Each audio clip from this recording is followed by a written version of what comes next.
LPG gas સિલિન્ડરની કમી રહી ગઈ હતી। ઘરેલું ગેસના ભાવ વધતા ભડકી કોંગ્રેસ। પેટ્રોલ ડીઝલ બાદ હવે સરકારે એલપીજી ગેસના ભાવમાં પણ વધારો કર્યો છે। ત્યારે સોમવારે એલપીજી ગેસના ભાવ ₹50 સુધી વધારવામાં આવ્યા હોવાનું કેન્દ્રીય મંત્રી હરદીપ પુરીએ જણાવ્યું હતું। સબસિડીવાળા અને સબસિડી વગરના તમામ એલપીજી ગેસ સિલિન્ડર પર નવા ભાવ 8 એપ્રિલ 2025થી લાગુ થશે।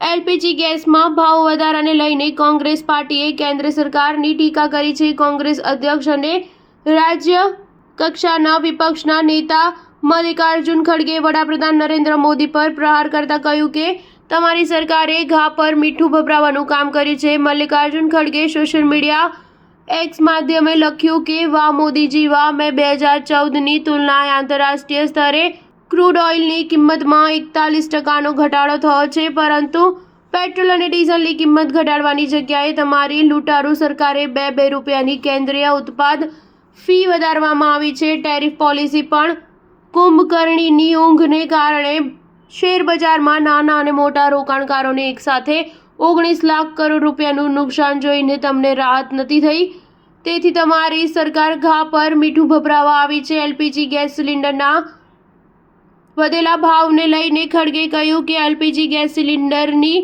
કમી રહી હતી। મોદીજી આ વખતે મોંઘવારીનો માર ઉજ્જવલાની ગરીબ મહિલાઓની બચત પર પણ પડી।